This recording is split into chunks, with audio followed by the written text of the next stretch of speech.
Let's keep your week rolling just right with the right mix of news and conversations. And whether you're catching us online, on TV, or on the radio, hop on, join the chat. I'm Paolo del Rosario. Hello there, beautiful people. I'm Asis-Carilo. We are simulcast on Mellow 94.7 BFM. Here's your daily dose of deep dives and good vibes. Welcome to Beautiful Day! And it is a special day today. Why is it special?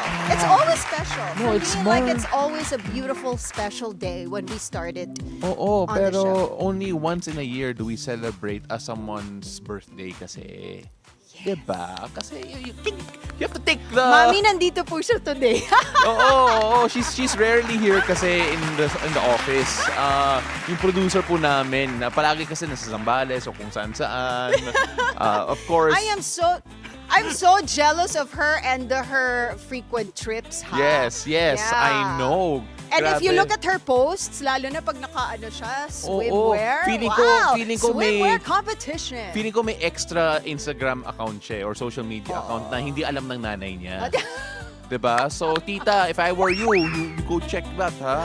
Just But wondering. happy birthday to our EP, Kelsey! Yes, happy birthday! We love you so much, Kelsey. We give her so many headaches, ladies and gentlemen. That's Kaya so we true. have to extend yung opening item, body po natin. Yeah. Because we have to say sorry for every time. Hindi we ka namin disappoint. susundan ngayon, Oo. Kels, pag pinatigil mo kami. Yes, So, pero- mamaya pa kami rito sa intro. Oo. Pero tita, don't worry. She's here today. Alam ko you're always worried.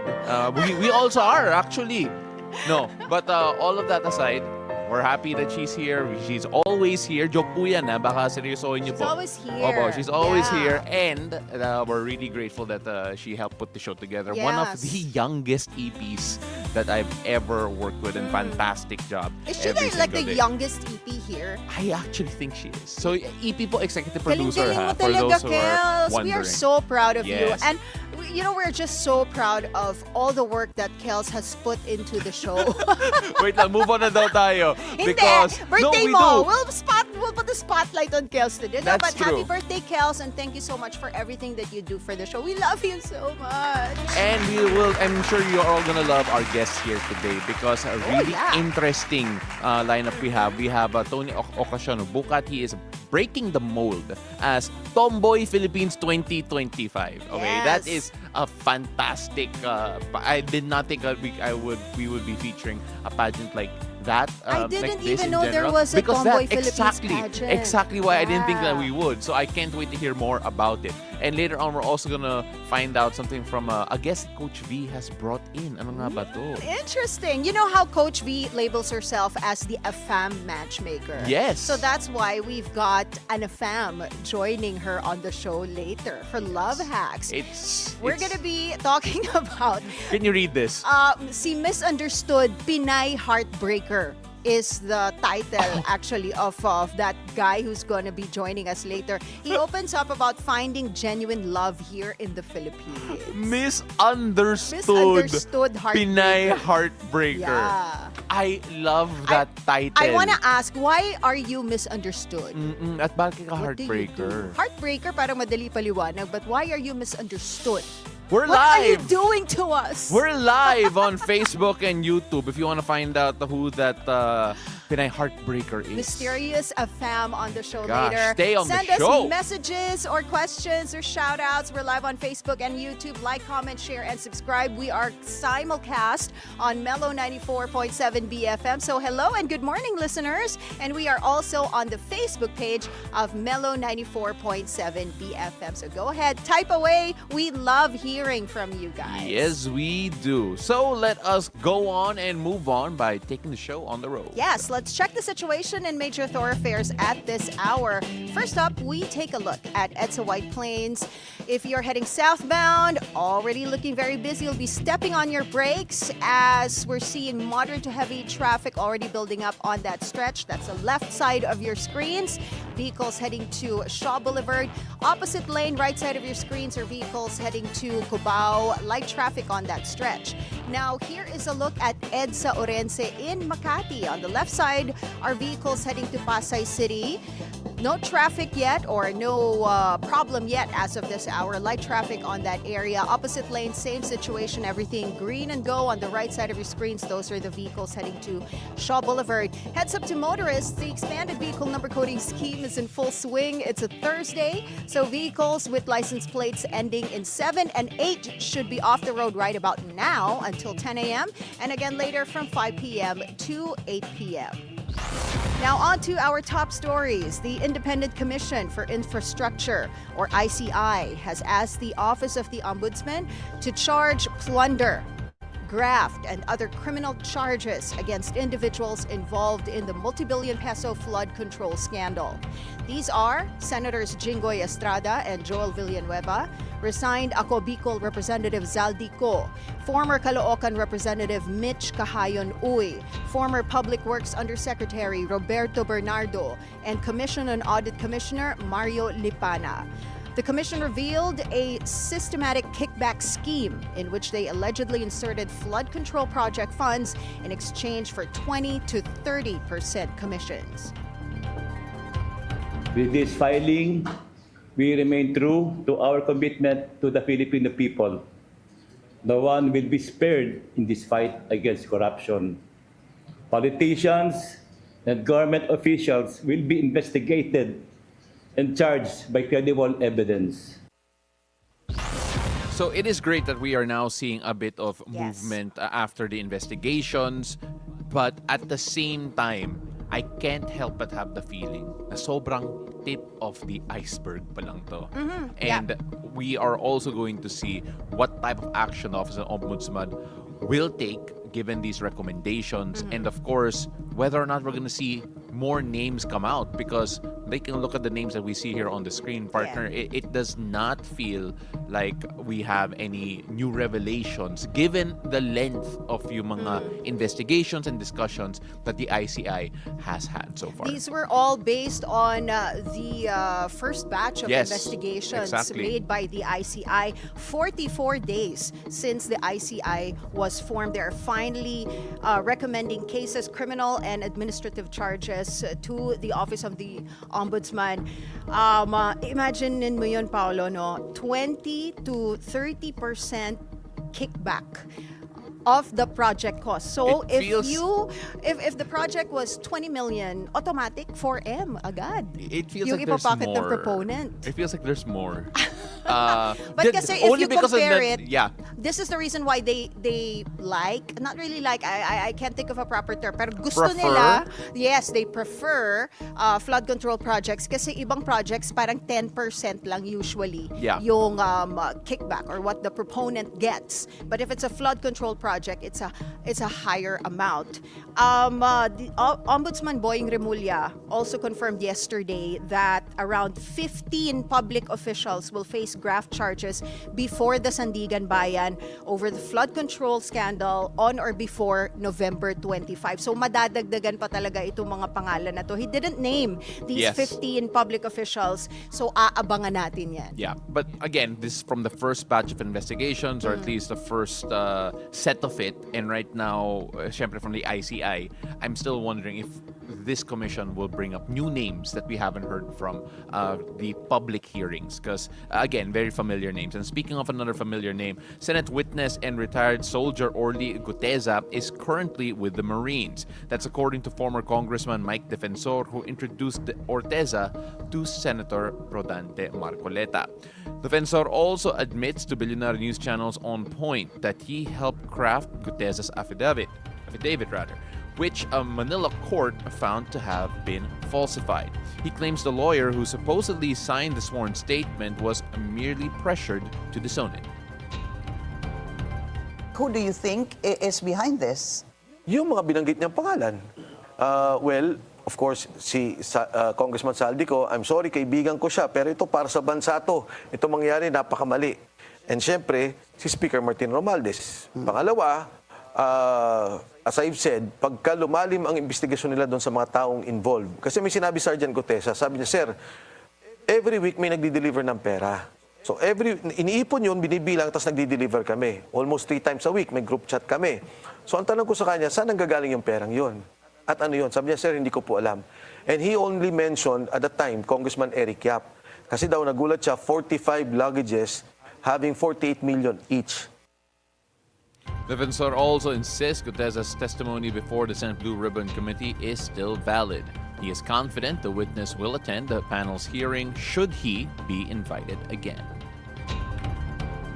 Kung ano man yung mga pagkakamali doon sa notaryo, yun naman ay nagamot na ng si Sergeant Gutesa ay nagpunta ng Senado at nagkaroon ng under oath statement. But before they first investigate the substance of what Gutesa said, which is basically consistently lumalabas na kumukuha sila ng pera through Marquez Texay and Paul Estrada, mula doon sa pera yun na dinideliver sa Valle Verde, nire-repack nila, dinideliver nila sa Horizon, sa bahay ni Saldico, which is yung palang Valle Verde, bahay din ni Saldico, at mula sa bahay sa Horizon, sa Shangri-La, dinideliver nila kay Speaker Martin Romualdez. Kasama din dito yung 90 mga sundalo. Dapat ipatawag din nyo to ng Blue Ribbon Committee na totoo ba to?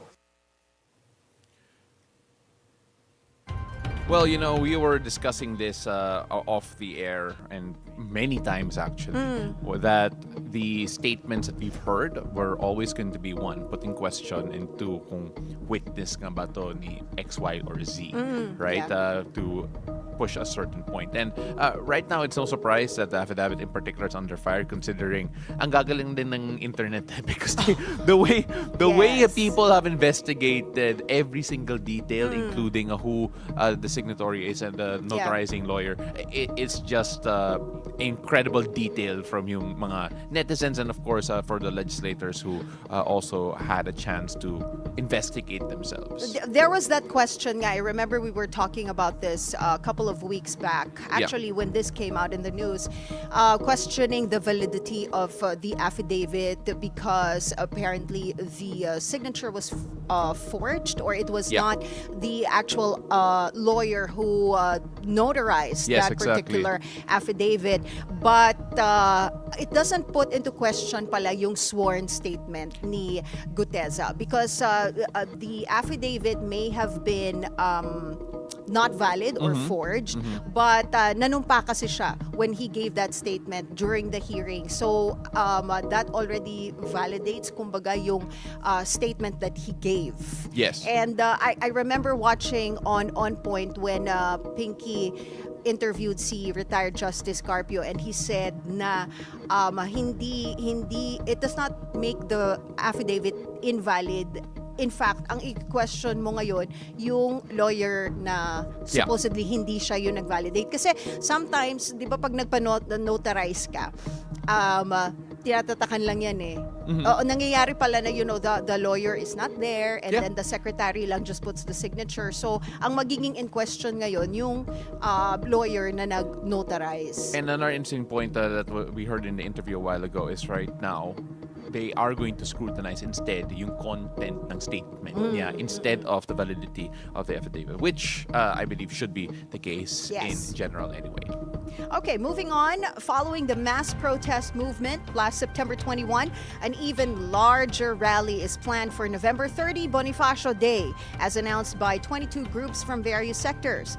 As the Kilusang Bayan Kontra Kurakot or KBKK says, even though an investigation is ongoing, a lot of big names are slipping through. The various groups state that they do not want a repeat of the pork barrel scam, where despite numerous investigations, no one was actually punished. Nananatili ang lahat ng rason para kumilos ang mga manggagawa. Narinig nyo naman po yung mga issue, mababang sahod, kawalan ng katiyakan sa trabaho, hindi ligtas na lugar pagawa.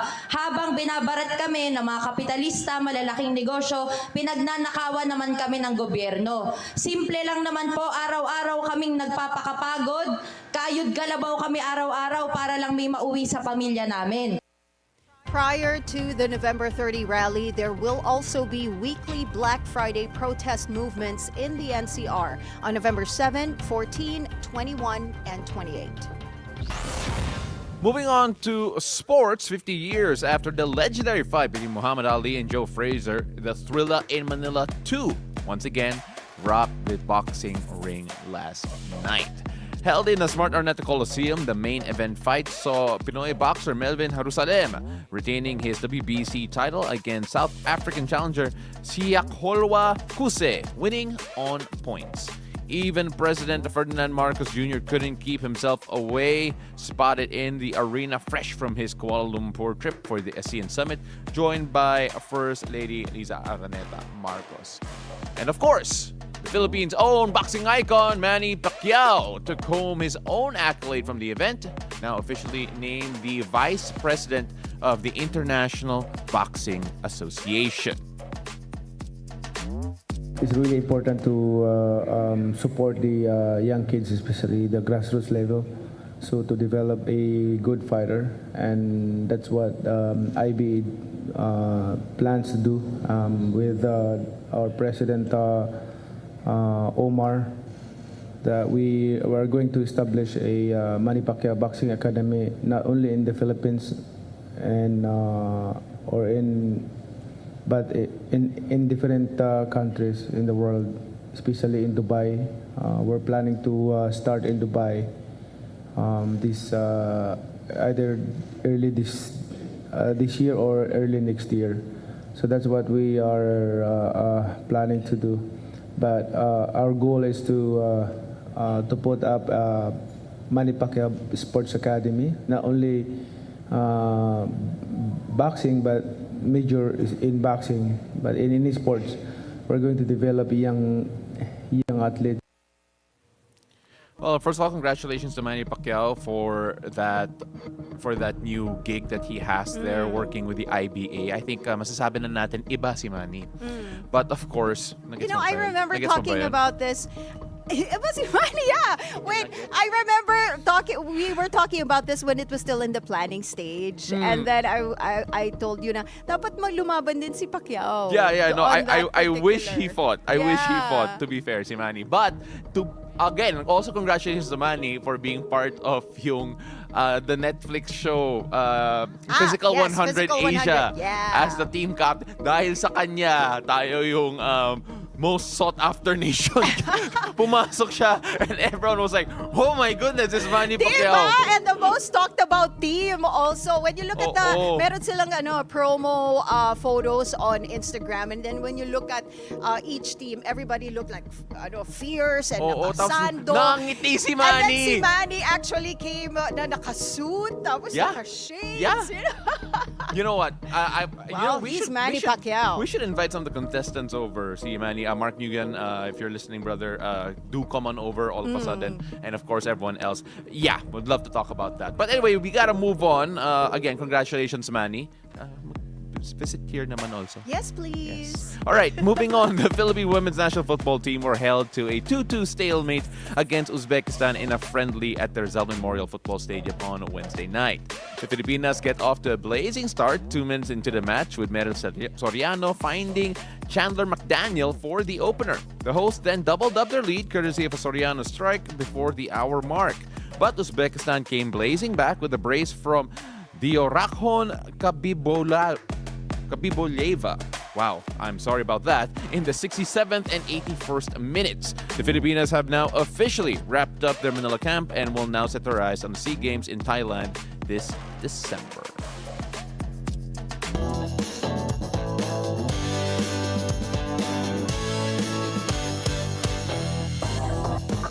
Okay, here we go with our first cup of tea. Coldplay frontman Chris Martin and Game of Thrones actress Sophie Turner are reportedly dating. British media outlet Daily Mail UK reported that Turner and Martin were seen on a supposed secret date in London. This comes shortly after both ended their previous relationships. Neither has confirmed the dating rumors. Turner was married to singer Joe Jonas until their divorce in 2024. She most recently dated British aristocrat Peregrine Pearson. Martin, on the other hand, ended a long-term relationship with actress Dakota Johnson earlier this year. So they were seen together, and maybe they are dating, and if they really are, that's fine because they're both single anyway. So this is like what we talked about when we talked about Katy Perry and Justin Trudeau. Parang okay lang naman, they can date, they're both single. So now we have Chris Martin and Sophie Turner. Yes. I'm happy that we get to hear more of Sophie Turner because I was such a fan of Sophie Turner in Game of Thrones. GOT, And yeah. of course, Coldplay. It's so funny because we were the last time we were really, really into them was very recently during the scandal of the crowd cam, diba? The Jumbotron scandal. The Jumbotron scandal. Nalala niyo yun? When life was simpler. When life was so much simpler and we were just talking about yung CEO. Huwag kayo pupuntang Coldplay sa Ano kasama nga kabit yun eh, ninyo. one of the recommended Halloween outfits, Oh. dress as the Coldplay couple. Oh no. Yeah. Oh no. But anyway, look, congratulations to the two. Yes, Hopefully they if make they beautiful really are music dating, together. Yeah. Yes, winter is coming. Okay, winter is coming. Now, our next cup of tea, Filipina actress Gabby Garcia shared some behind-the-scenes photos from the set of Prisoner of War with British actor Scott Adkins.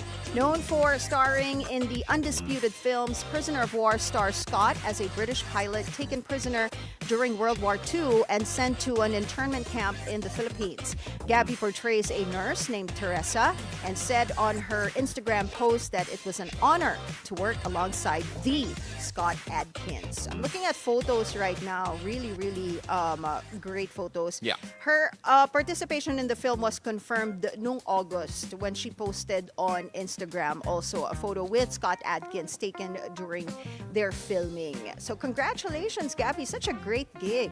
Yeah, I mean, congratulations, of course, for that one. And at the same time, Ren, I like how we are seeing more work, accidental or not, about Philippine history in general, or at least parts of it, era Yes. pieces. And it's nice that even foreign productions are coming in as well and in doing so. So hopefully we get to see Prisoner of War. Yes, I And, hope it yeah. gets to be shown here in the Philippines really soon. Yeah, 100%. All right, so we have still a packed show ahead of us here today because coming right up, Tomboy Philippines Grand Winner Tonie Ocasion Buccat joins us on the Hangout to talk about how he's shaking up the pageant world. We'll know more about his journey when Beautiful Day returns. Don't go away.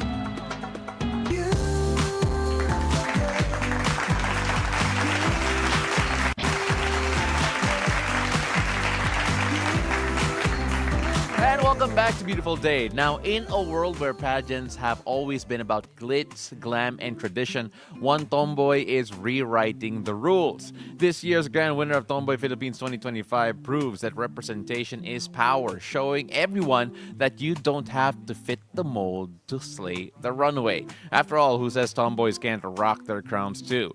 Let's give it up for Tonie Ocasion Buccat right here on The Hangout. Tonie, beautiful day. Welcome to the show. Hello po, hello po. Good morning po. Right before we went on air, Tonie, sinabi mo sa amin that, alam mo, I'm still feeling yung aftershocks. Yes po. Pagkapanalo mo. First of all, Opo. congratulations. Thank you so much po. And aftershocks, bakit? Bakit? Ba't may aftershocks hanggang ngayon? Since I'm a first timer po, syempre, hindi ko talaga siya ina-expect, but I know na I did my very best po to represent myself po doon. So hindi pa masyado nagsisink in Yes po. na ikaw yung nanalo. You really weren't expecting to win the pageant? Actually, lahat naman po kami doon, syempre, it's a competition. So, syempre, gusto namin manalo. Pero yung nangyari that night is talagang sobra ako na-overwhelm. Aha. Hindi ko talaga siya ina-expect, but grateful po ako, syempre. Pero ang dami niyang napanalunan ngayon. Oo. Special awards, not Actually. just the crown. But we'll talk about that in a bit. Ang gusto kong tanungin is, since it was your first challenge, Yes. first pageant, ano yung mga challenges na kinaharap mo while preparing for this big event? Madami po. I also have my own workshop talaga kasi I don't have any idea Okay. about walking in the runway. Yeah. Okay, Yeah. okay. Tapos sobrang mahiyain na nasa gilid, biglang crowd. Oo. Oo. So, so yun po introvert ka ba talaga? Yes po talaga. Hindi ako I'm not naniniwala. Before sir, I Parang started. ngayon siguro hindi na masyado. Hindi na masyado nabuksan na yung door ko dun sa ano. Oo. Okay. Tawag mo dyan, Pandora's box ate. Oo. No, but then, Tony, can you tell us about yung winning moment? Because may mga ibang tao kapag may nangyari na talagang unbelievable para sa kanila, nag-blackout sila, wala silang naalala. Ikaw, anong naalala mo? Ako po basta, ang naalala ko lang nung tinawag yung pangalan ko sa stage na grand winner, white na ilaw lang. Wow. Tapos para kasi na white lang kasi akong- yung suot mo eh. Oo. Nakakita As in, natin. para akong na-blackout na, totoo ba to? Ganon. Ganun po. Aside from when they announced your name as the winner of Tomboy Philippines 2025, ano pa yung moment during the pageant na talagang unforgettable, na it will really stick to you? Nung nakita ko po yung family ko na talagang sobrang saya, na even my dad, umiiyak na. Oh, that's Actually, so nice. special award pa lang po, umiiyak na yung daddy ko. Nakakatuwa naman yun. That's so nice to hear. Lalo na kasi there are some stories na minsan yung family, Yes they don't support yung Yeah. ganitong klaseng decision. Let's talk about your family. Gaano kanila sinuportahan, and did they support you from the very beginning? Yes po. Actually, I'm so blessed po talaga kasi never ko naramdaman sa kanila na iba ako. Okay. Actually, talagang niyakap nila ako, minahal nila ako ng buo. Yun po yung advocacy ko eh. Okay. Hindi ka ba naiyak nung nakita mo na umiiyak yung dad mo? Naiiyak po ako. No, were you, was this your choice already simula pa nung bata ka? Yes po. I can relate because my daughter, kasi my daughter's 13, but even when she was younger, talagang na siya. She knows who she is already. Yes. That's why I always ask na kahit ba nung bata ka, nakita mo na yung support of your Yes your po. parents, your entire family, pina-feel nila sa'yo na, kahit sino ka pa, Yes po. yayakapin ka namin. Yes po. Actually, yung second cut ko ng hair ko, kasabay ko na yung dad ko. Ah, Wow, talaga? really? Sa barbershop na? Opo, Okay. magkasabay na kami. Yung first na cut ko, ako lang mag-isa. Then, umuwi ako sa bahay. Wala na akong natanggap na, bakit ganito? Inaantay na lang nila. Wow. So, hanggang ngayon ba sabay ba kayo nagpapagupit? Bihira na po kasi hindi kami magkasama ngayon. Okay. Okay, good. Well, of course, when we take a look at yung pageant culture dito sa Pilipinas and when we talk about you joining yung pageant na to, ba't mo inisip na sumali? Unang-una po dati kasi nung nakita ko yon, sabi ko, kailangan kong harapin yung takot ko. Kasi naniniwala ako na yung courage it's not about saying na this is me. It's about telling everybody that this is me and I will never apologize for being me. Okay, that's so nice. Yes. Pageant ka talaga. But it really was very heartfelt when you said that. Yeah. We mentioned kanina na aside from the crown that you're wearing right now, meron ka rin mga special awards na Yes napanalunan. Isa doon yung Best in Swimwear. Medieval-themed swimsuit competition. Can we talk about that? Isa ba yun sa mga favorite parts ng pageant na naaalala mo? Also, aside from that, nanalo ka rin ng Best in Costume. Yes Correct? po. Best in Formal Wear, Adonis Choice Award, and Cinderella Choice Award. Yes po. Cinderella Choice Award. Yes. Sige, pag-usapan natin your special awards. Okay. Yung pinaka nagustuhan ko po dun yung sa costume talaga. Kasi, Costume, okay. yung sa costume. Kasi that's not my personality. Yung medieval kasi yun para ako dun, talagang sobrang tapang. Yeah. Okay. Na sobrang, akala mo tigasin. Oo. Pero hindi ko ina-expect din, kahit ako nung napanood ko din yung sarili ko, okay, I made it. Grabe. So, can you explain to us na paano yan naging introvert? Okay? Kasi grabe may personality. There is obviously having to be siguro a bit of a showman at the same time. So, saan yan ang galing? Ang galing naman ng workshop mo. Feeling ko ginusto ko na lang din po talaga. Oo. Kasi before nag-start po yung Tomboy Philippines talaga, honestly speaking, I only have 263 friends sa Facebook. Hindi talaga ako pala social media. Doon sa doon sa coronation speech mo, sabi mo, being a tomboy, hindi lang nababase sa panglabas na Yeah. anyo. Yes. Ito ay pagiging matapang. Totoo. For you, how would you describe being a tomboy? For me, being a tomboy talaga is yakapin, tanggapin, and at peace ka. Kasi ako, masasabi kong matapang ako. It's this quiet moment when I look in front of the mirror saying that I am enough talaga. Buo ako. Kahit wala ako sa entablado, kahit walang nagpapalakpakan, alam ko sa sarili ko na I am enough. Kasi I believe na pride starts the moment you learn to love yourself.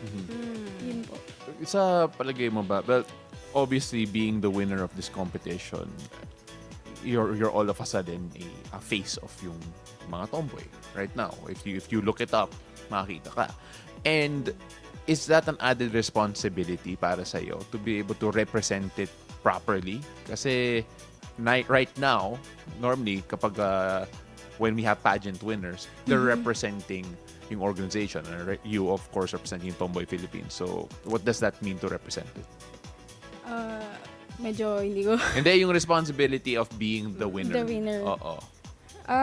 Syempre po, kahit kahit manalo, matalo, yun pa rin naman po normal lang. Pero, syempre ngayon, as a title holder, kailangan din ma-prove sa kanila na hindi lang ako may hawak ng corona. Kailangan ko din kumilos, gaya nung pag-a-advocate, kung ano yung pinaglalaban kong advocacy. Ano ba ang pinaglalaban mong advocacy?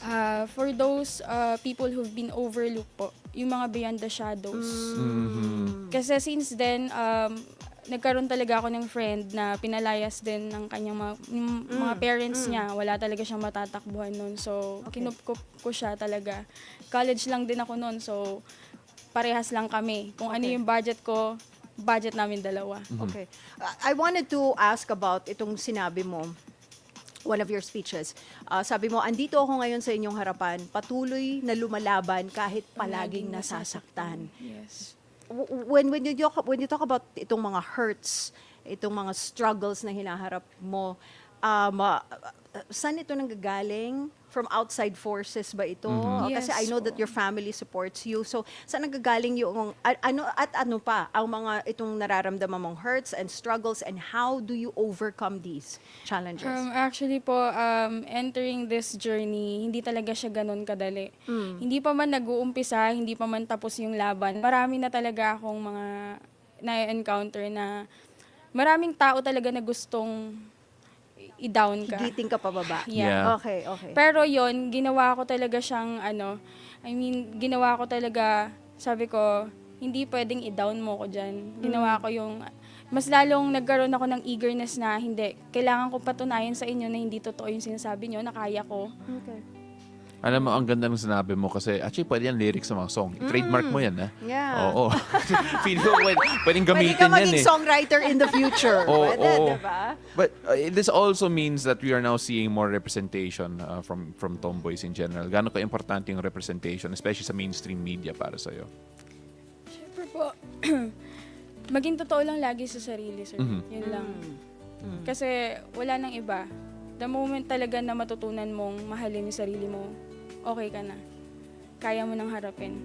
May nag-reach out na ba na mga fans or yung mga tomboy or yung mga Yes po. hindi pa, thinking about coming out and really embracing yung pagiging tomboy after this win? And of course, ano mga sinasabi nila and what does it mean to you that they are looking up to you? Parang, kasi po, sa totoo lang, hindi pa ako masyadong nag-scroll ng messages. Pero may mga iilan talaga na mga nagko-congratulate, mga nagsasabi na idol. Masarap sa feeling. Yeah. Yeah, sobra. Kung kaya ko lang sila i-accommodate isa-isa. I-accommodate ko. May mga nagpa-birthday greetings. Mga ganon. Okay, okay. Alam mo, yung mga beauty queen sa pageant, meron silang sariling signature walk, kumbaga, on the catwalk. And syempre, dito sa Tomboy Philippines 2025, meron din, di ba? Meron Yung din, signature oo. walk. So, ano yung signature strut mo? And pwede bang i-demo mo sa amin yan? Today, gusto namin makita. And I'm actually very curious, paano yung lakad? Okay, ng mga ano. sige. Okay, sige. Gawin Papademo natin. natin. Yes, okay. Papakita sa atin ni Ni Tony. Tony. Yeah, so may kailangan daw ng music. Kailangan may music. Okay, can we have and, music? Yun. Ayun, oh my gosh. Alright, so just go walk towards ito, sa couch natin, and whenever you're ready, ladies and gentlemen. Yes, no, Yes. from there, walking there. Okay, perfect. Okay, and would you like to make an introduction? VO Yes. artist ka naman. We got Tony, ladies and gentlemen, Tomboy Philippines 2025.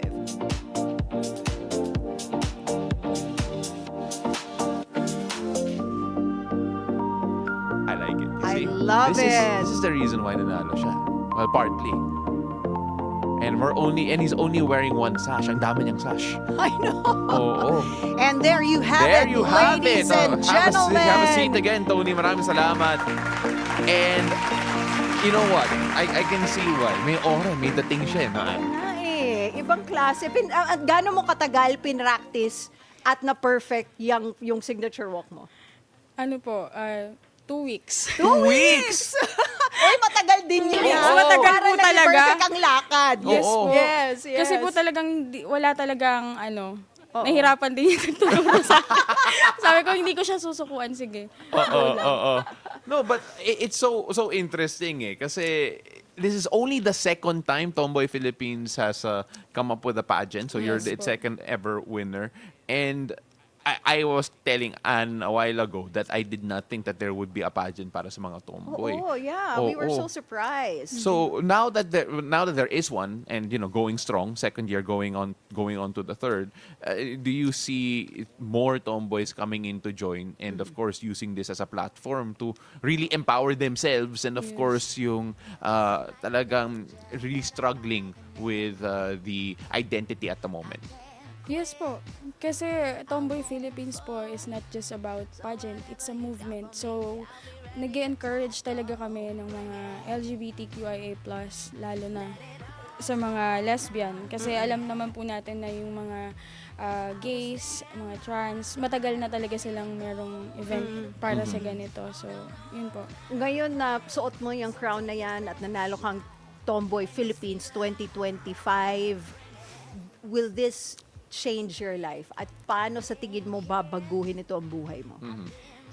Since nagkaroon na ako at magkakaroon na ako ng boses, siguro mas lalo kong mapapakita sa tao na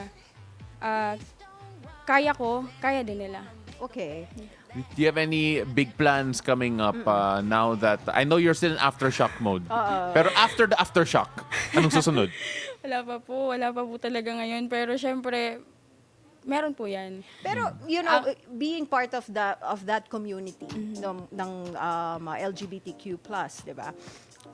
Anong nakikita mo na gusto mong baguhin sa society? Kung paano nila tanggapin ang mga tomboy, paano sila how do you call that? How they interact with people in the community? Anong gusto mong baguhin diyan? Kung kaya ko nga lang po, baguhin lahat ng utak nila. Diba? In what way? Let's talk Oo. about that. Anong specific ang gusto mong mabago sa society natin? Judgment.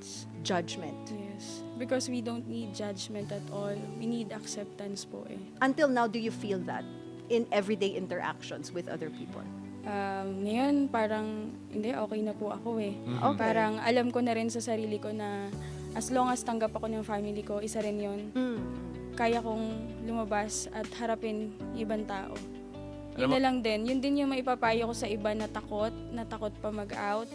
Kasi hindi naman lahat din, matatanggap agad. Gaya nga nun sa family, ganito, ganyan. Pero, mahalin lang nila lalo yung sarili nila. Huwag silang gumawa ng mas ikakapahamak pa nila.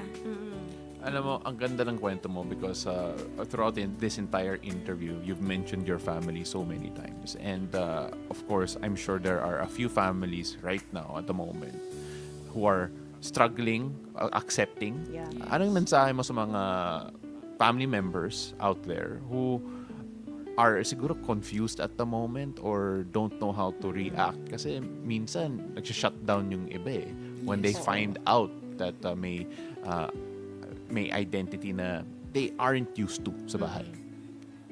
Siguro masasabi ko na lang po sa mga parents out there na parte ng LGBTQIA yung anak nila. Kayo po kasi yung as a part of LGBTQIA+, malaking tulong po sa mga anak talaga ninyo na manggaling sa loob ng tahanan yung pagtanggap at pagyakap sa kanila. So, sana matutunan po nila yon. Matutunan nyo po yon, natanggapin kung sino talaga sila. Kasi hindi po nila yan pinili. Naramdaman lang din po nila yan kagaya ko. Oh my gosh, that is so true. I felt that. Kasi parang it just happens in your life. Yes po. It's not like merong nag-influensya Yes po. sa'yo, di ba? You just happen to realize na ito ako Yes. di ba?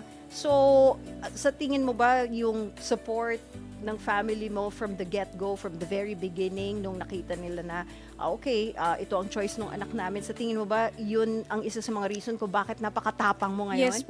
Yes po. Talagang kaya din yun yung pinili kong advocacy kasi alam ko na hindi ko man naranasan yun, pero talagang nasubaybayan ko yung mga nasa paligid ko talaga na yun yung struggle nila. So hindi na ako lumayo. Kung ano na yung malapit sa puso ko, yun na. Kasi alam kong yun yung kailangan nila eh. Okay. Family yung unang kailangan talaga nila. Alam mo, I love the story. There are two stories I love from what you shared today. Yung una is the fact that umiyak yung dad mo sa special award pa lang. Siguro at the end of the pageant siguro, wala. He's a mess already kasi ang dami mong napanalunan. And then, At saka yung daddy talaga, you know, parang sa mga stories ng mga friends ko, kasi I studied in an all-girls school, so meron ako talaga mga barkada na Yes po. tomboy sila. And then may stories talaga na ang pinaka mahirap na tanggapin yung situation nila, usually yung daddy. yung dad. Yeah. Yes. Yeah, so yung daddy mo crying dun sa pageant nung nanalo ka. And having a haircut with Klase you. yun. Yes Yeah, po. and going to the barber shop, having your haircut together, that is something very special. Bonding yan. Diba? So- Diba? So, I'm sure your dad is, your family's watching, Yes, especially now your they're dad. Yeah, so, Kung gusto ano mo, pa umiiyak ka kung ulit gusto mo dyan? mag-message sa daddy mo or to your family, anong sasabihin mo sa kanila? To my family, friends, and to my angels out there, I would like to say thank you for all of your support since day one. Yung crown na ito, yung victory na ito, hindi lang to sa akin, para sa ating lahat to. Para sa ating lahat, para sa inyo na naniniwala sa akin simula umpisa. Will that be the greatest achievement for you na mas dumami yung acceptance from the parents to yung mga anak nila that are struggling with this identity? Would that be the biggest victory for you? Yes po. And that is fantastic. You know what? On Facebook, before we wrap things up, Lynn Guillermo Ocasion Nartates says, Go, anak, Tonie Ocasion. That's my mom. Ayun! Hi, Mami! tita! Diba? Tingnan mo yung support. I am just really, I'm so happy that you have this kind of love, support, Yeah. and acceptance from your family. Katrina is also saying hello to you. So many people saying hi to you on Facebook. Grabe, nakaka-proud Hi ang po. storya mo. Grabe. So, Tony. did your family have a tarp sa crowd? Yes po, ang May dami. tarp? Oh, Syempre. yeah! Tama! Oh, I wish we such saw the tarp. Oh, that's such a Pinoy way of Oh. celebrating. Kailangan may tarp May talaga. tarpaulin. Hindi Oh. naman may mga ulap-ulap sa sa background. Wala naman. Wala naman. Okay. Iba ata yun. Oo. Pero maganda yun. Congratulations for winning Tomboy Philippines. Ima, congratulations for passing driver's license. Ganun. Ito, importante talaga na tarp to. Alright. Before we go, Anne, we normally wrap up with a certain way. Yes, Tony, our show is called Beautiful Day. So what makes your day beautiful? lahat ng tao sa paligid ko maganda. Wala na, naubusan ako. Alam mo, Thank you. oh yeah, go ahead. Sure. I would like to say thank you po pala to my Tomboy Philippines family, to Les Quest Production, to Sir Darwis Ismaeli for this wonderful suit I'm wearing today, and to all my supporters out there. Thank you so much po. Thank you, Tony. Thank you, Tony. Really appreciate you. Grabe, ang ganda ng kwento mo. And Yes. more power to you. Hopefully, matapos na yung aftershock mo. All right, ladies and gentlemen, that was Tomboy Philippines Grand Winner Tonie Ocasion Buccat. Thank you so much for joining us. All right, so when we come back, we're going to take a look at the global weather after the break. Plus, our horoscope of the day with Master Hans Kua. So don't go away. Beautiful day. We'll be right back.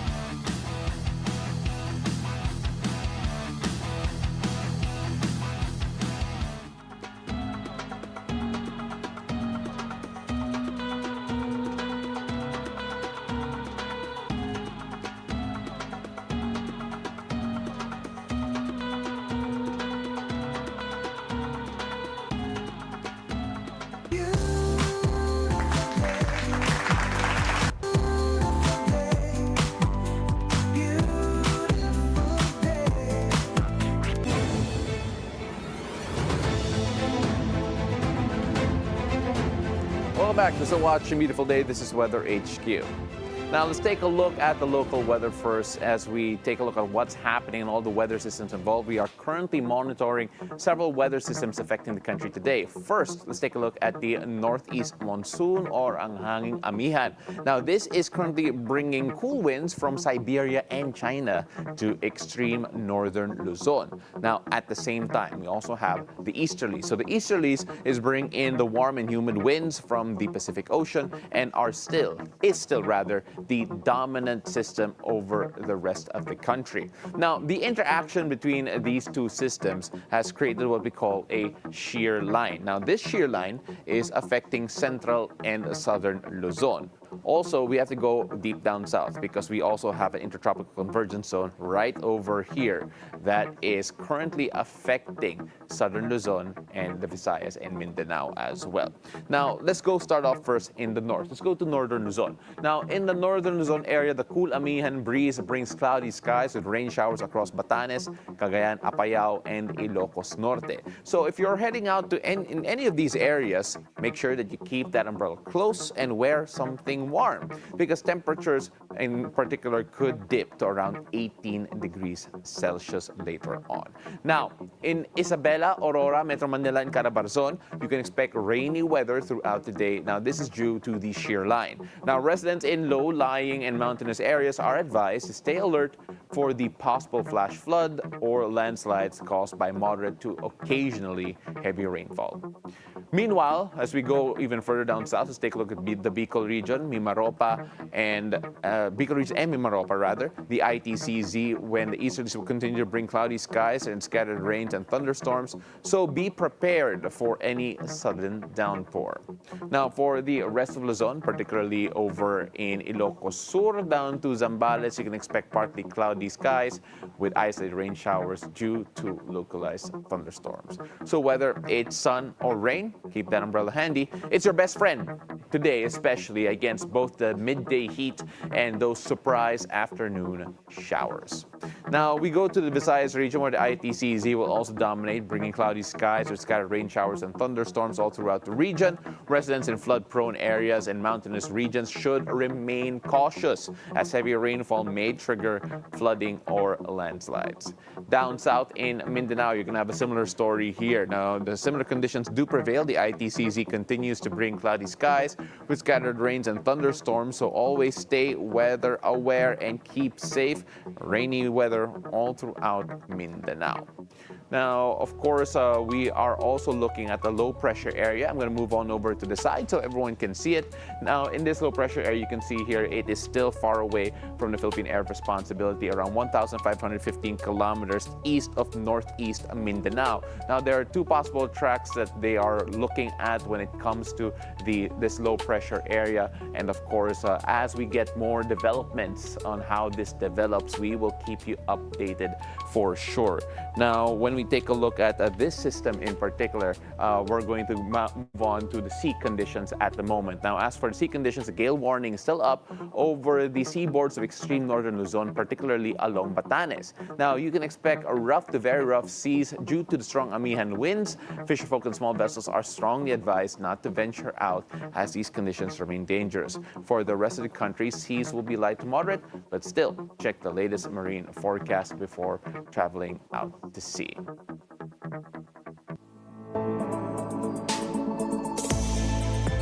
Let's now take a look at the global weather because the season's first snowfall has blanketed the mountain village of Arolia in the Valais canton of Switzerland, now turning its golden autumn scenery into a stunning white landscape. On Tuesday, October 28th, around 20 centimeters of snow covered the ground at an altitude of 2,000 meters surrounding the picturesque Blue Lake, a glacial lake famous for its striking azure hue caused by the mix of algae and glacial clays. Visitors and hikers braved the cold to witness the breathtaking view of snow-dusted large trees and a particularly frozen lake, marking the early signs of winter in the Swiss Alps. Temperatures in Arolia are expected to range between -3 to 2 degrees Celsius over the next few days, with light snowfall continuing in higher elevations. Elsewhere in Switzerland, partly cloudy skies are expected across Zurich and Geneva, while occasional rain showers may occur in Bern and Lausanne as cooler air continues to settle over the region. Moving on to Asia, in Vietnam, torrential rains have triggered severe flooding across central regions, claiming at least 9 lives and leaving 5 others missing. This according to government reports released on Wednesday, October 29. 6 of the fatalities were reported in Da Nang and Hoi An, 2 of the country's most popular tourist destinations. Video footage from Vietnam television showed houses submerged, residents stranded on rooftops, and rescuers using boats to reach those trapped by the rising waters. According to the government's disaster agency, more than 103,000 houses have been inundated, primarily in the historic cities of Ho Chi and Hoi An. Vietnam is prone to destructive storms and floods, especially during the rainy season from June to October.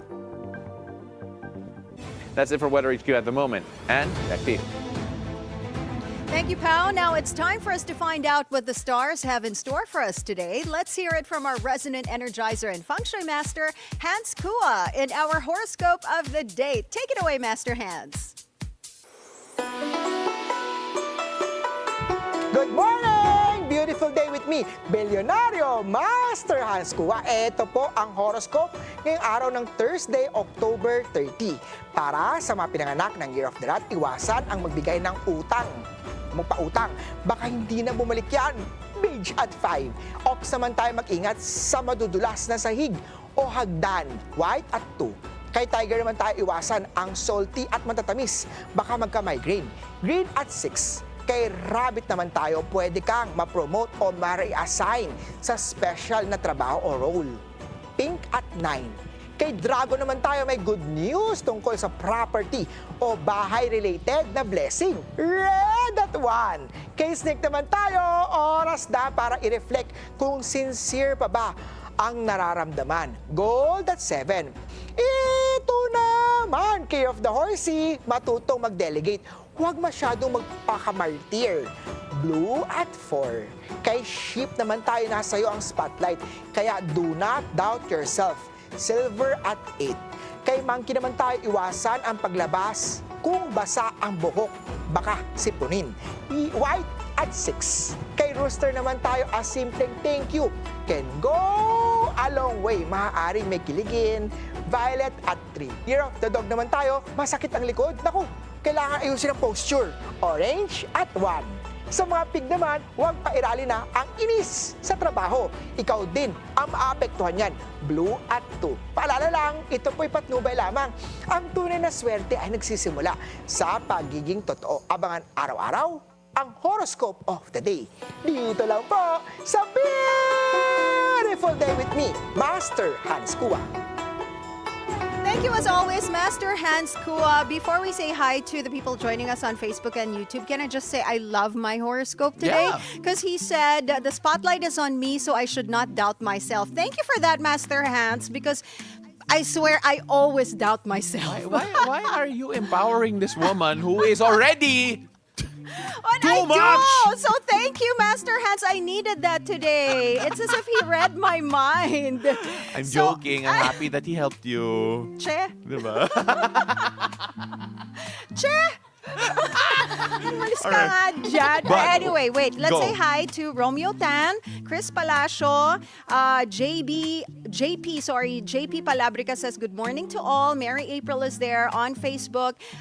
Yung guest natin kanina si Tony, his mom is tuned in, of course, Yeah. and watching us on Facebook. And we also have Vince Martinez saying, shout out from Baguio. Uy. Wow. Thanks Lamig for dun. Oo nga eh. I haven't been to Baguio in a long time.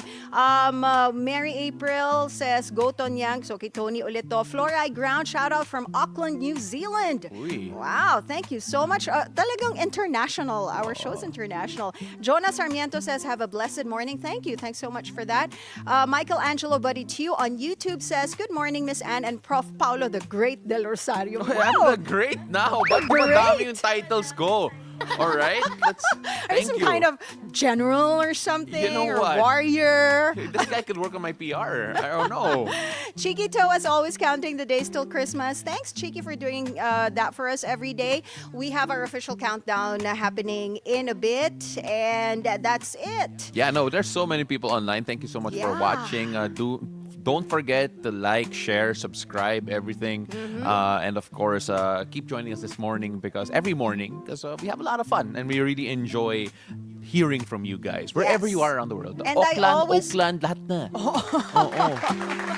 Baka nga may Oakland in the Philippines, Oakland Street. Kasi nalaman natin there's an Arizona Street in yeah. Quezon City and in Batangas. So we'll see kung may Oakland din here. But anyway, comment sections are still open if you guys want to send us questions for love hacks Oh. happening in a few. They're gonna have questions for this one for Yes. sure.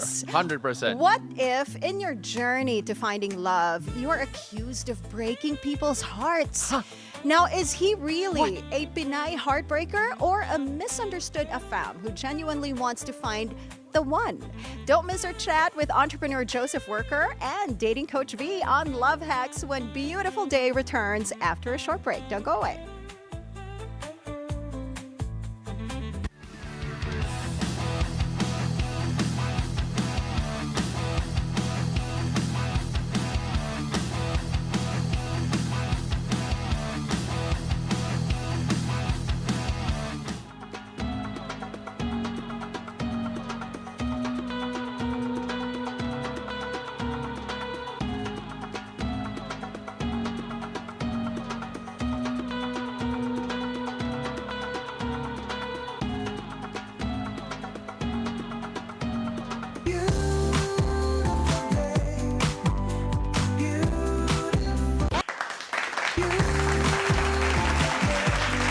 Hi there, welcome back to Beautiful Day.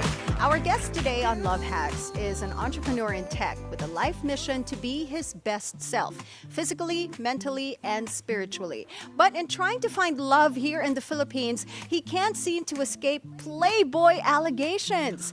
Is he really a Pinay heartbreaker like what others say, or just a misunderstood affam who genuinely wants to find the one? Let's hear Joseph Worker's story right here on Love Hacks.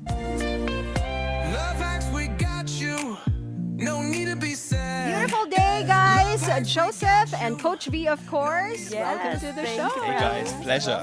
So good to be here, my goodness. So I'm super curious with that label, affam or Pinay heartbreaker. But before we get to that, a bit of a background on you. So you've been living here in the Philippines for the past 12 years already? Oo. Nakisara ako sa Pilipinas 10 taon na. Sampung Mahal ko taon. ang Pilipinas. Teka lang, you said 12. No, 10. 10. 10 I think years. We're back and forth for the first two. Okay. That's Yeah. why konti lang na Tagalog ang alam ko. Pero Hey. sa hinaharap fluent na. Pero ngayon, dahan-dahan lang. What? I like that. Ipagpatuloy natin sa English kasi nosebleed ako sa Tagalog. Yes. Okay, sige. Yes, please. Okay, that's done. Actually, Fantastic. I had na nosebleed din ako trying to understand your Tagalog. So let's just do this in English. Wow. Thanks. At least I tried. Yeah, no, it works. It Yeah, works. but you're based here now. You're Yes. you're a CEO. Yeah. What do you do here in the That's Philippines? right. So I built 2 businesses here. My passion is really helping others and the planet. So Okay. the businesses that I build are about serving other people or protecting the environment. All came from my wonderful, inspiring mother who taught me these things. So I've been here for the last 10 years doing that. And that's really partly my passion. But you know what? I'm so used to speaking about climate, about mental health, about these other topics that I'm asked to speak about. I've never been asked to speak about love. Yeah, you know whose So I'm fault, excited. You know whose fault that is, right? It's the person beside you. So Coach V brought him in with the description of being a heartbreaker. Yeah. Oh, I Hang on. did. All right? Hang on. I'm just saying, all right? Look, I will assume that you did not give yourself that description. No. So- I only knew that was my description now. Yeah, live. exactly. Are you serious? You just found out about that now? So that's why we need an explanation You're from welcome. Coach V. No, I got you. We need an explanation from Coach V. Coach V, Yes. why is he here? All right. So Joseph is here not just to represent himself, but also to share about the experience of foreigners who come to the Philippines, being accused of just coming here for short term, play with Filipinas and then leave.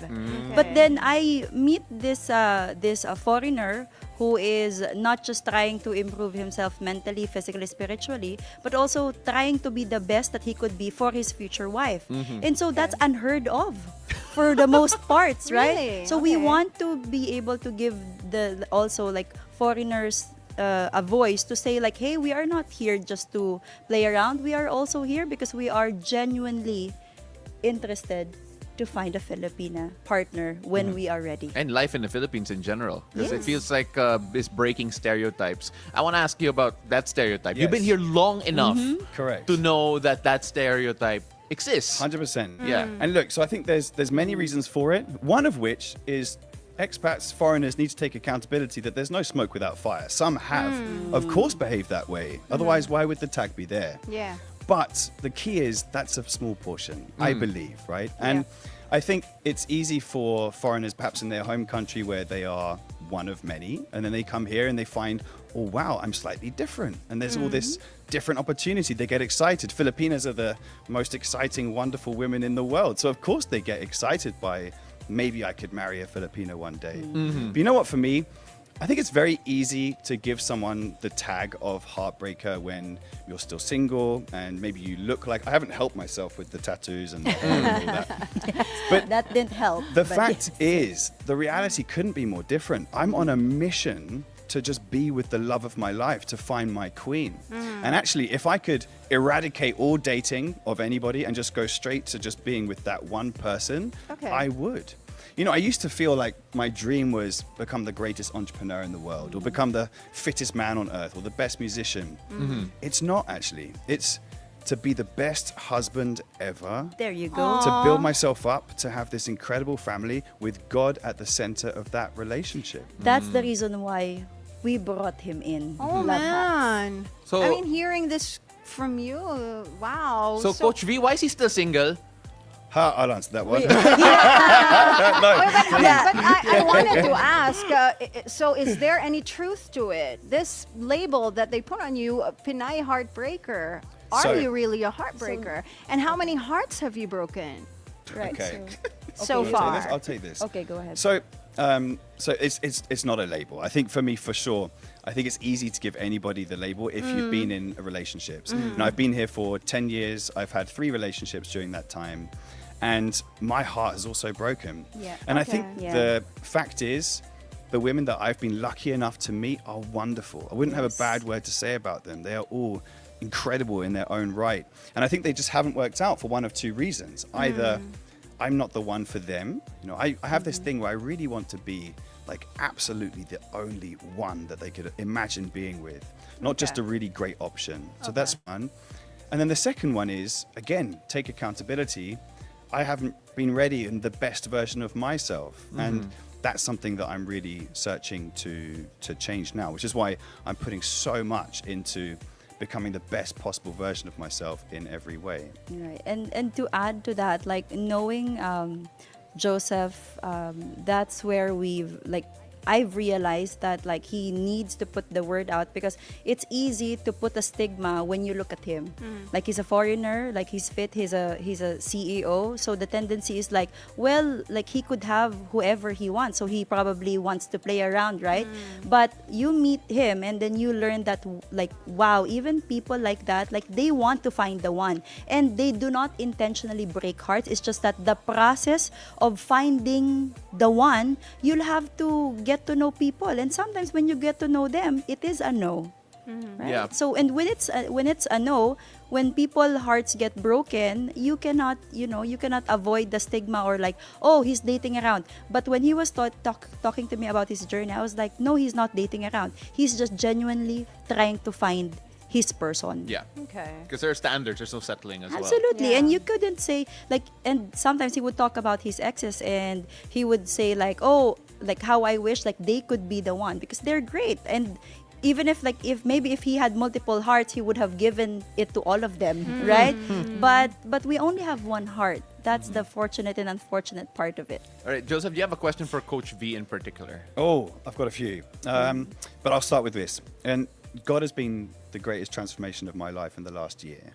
So a little bit of context. I was an atheist my entire life. Yeah. And 1 year ago, actually partly because of my last relationship, I found God, and it has changed everything about the way that I live. Now, more recently, I've been quite intentional to stay alone and get to know God more as a single individual person. So not dating, not any romance of any kind. Like I love love so much that I felt like God wants me to surrender this part. Yeah. For now, at least, in order to eventually become that wonderful husband. Yeah. So in your opinion, where on that journey do you feel like another person, a woman in that realm, can actually add value and help me get closer to God rather than being a distraction? Right. So first is I'd like to share that God wants you to love.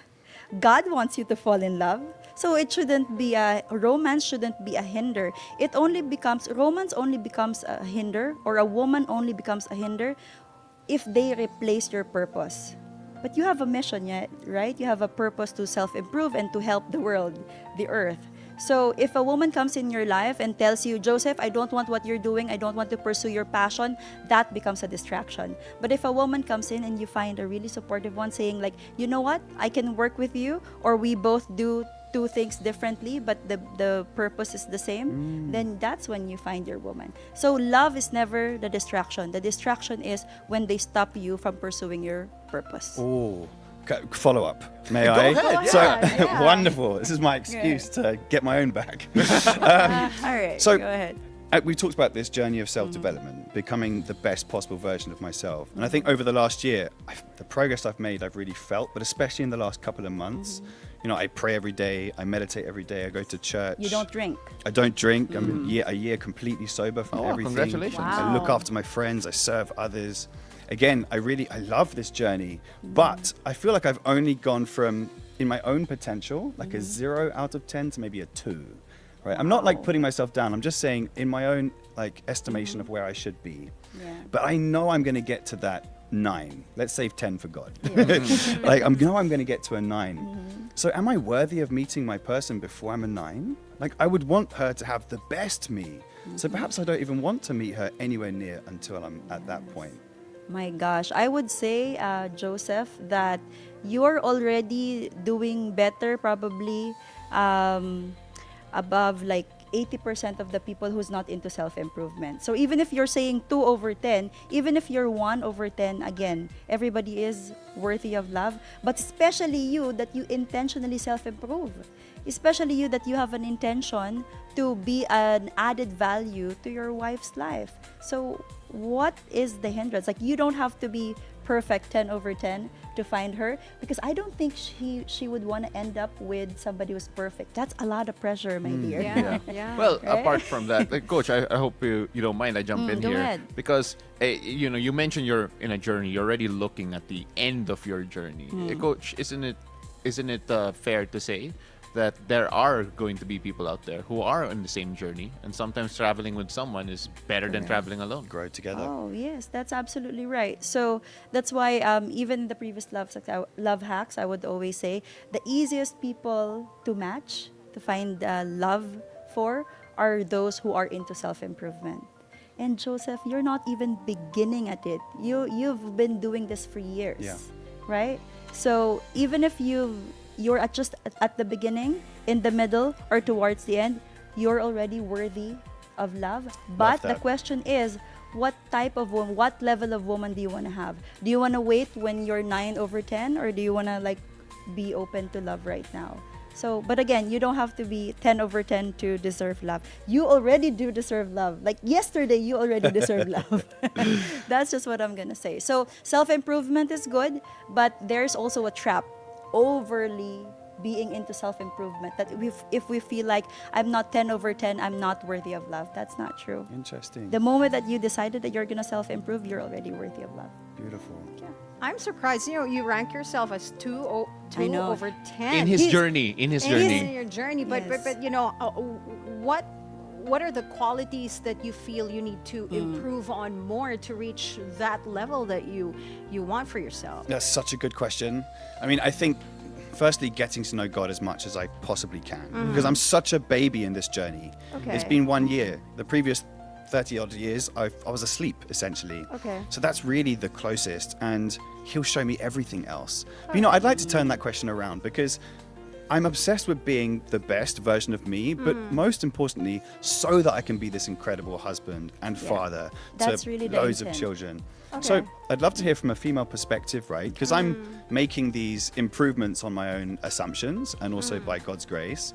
But from a female perspective, what are the qualities that you think I should work on the most? What are the most important things to you in a husband? I wouldn't know what qualities you need to work on because I don't know you. But What are you looking for? But what the qualities that most women look for in a husband is just really someone who will treat them right, not just from the start of the relationship when Yes. it's just a honeymoon phase, but even when we're older and we don't look the same anymore. We're not the woman you fell in love with, and because I'm married, and the longer that you've been in the marriage, the more challenges you face, right?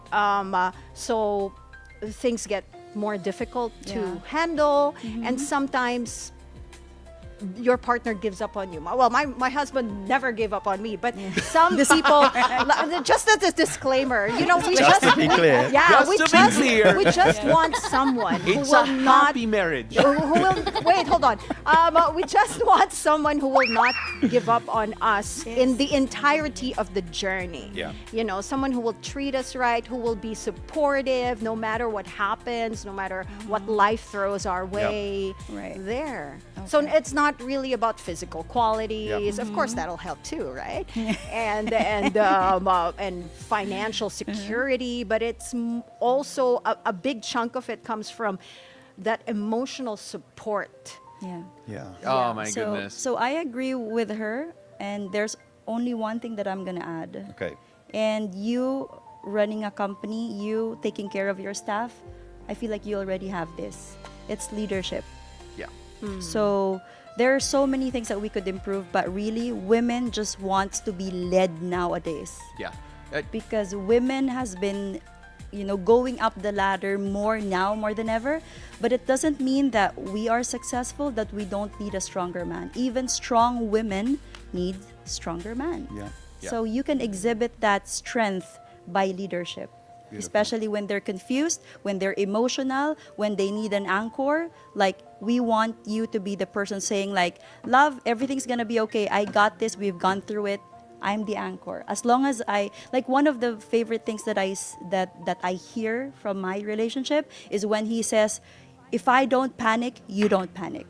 You Love know, that. Yeah. And You when I know- heard that, I was like, I love it. I won't panic. Coach V, Joseph, we really love the story. We have to wrap things up really quickly because our producer, whose birthdays today, are really upset. We're running out of time. But, at the same... And happy birthday again, Kels. Happy birthday, Oh, Kels. right, but before we wrap things up, just want to give my quick 2 cents on what you were mentioning from a male perspective. Honestly, it's also the consistency. You Yeah. can always talk a big game, but then if you don't bring it up, if you don't keep on bringing it, then what's the matter? And Love that. and I have more to share with you after the show. Let's go. Yeah. But and we like to end things on a certain note. Yes, Joseph, our show is called Beautiful Day. So what Okay. makes your day beautiful? Oh, I think that's an easy one, and probably now quite predictable. But prayer. Okay. Really, I didn't used to have this. I used to also, as soon as I found God, it started to feel like a bit of a task at first, but it's evolved into something which I just can't imagine life without. Just speaking to Him, giving everything up to Him, surrendering things to Him has really changed my life, and that sets the day beautifully. Amen to that. Thank you for joining us, Joseph Parker and Coach V, of course. Thank you for your time. We loved your story, Joseph. Thank you. Yes. I wish we had an hour. Yeah, I know. But I don't want to give our producer a bad birthday. So we're gonna instead take a look at how many days before Christmas, because we have around 56 days left. 56 beautiful days till Christmas. So excited for that. And unfortunately, ladies and gentlemen, that's a wrap on our show. So much fun. This is Thursday, October 30. Thank you so much for joining us. I'm Paolo de Rosario. Remember, keep it cool and take it easy. And I'm Ann Asis-Carilo. Have a great day ahead, and always remember to choose joy and spread love and kindness wherever this day takes you. See you again tomorrow, 7 a.m. to 8:30 a.m. only here on Beautiful day!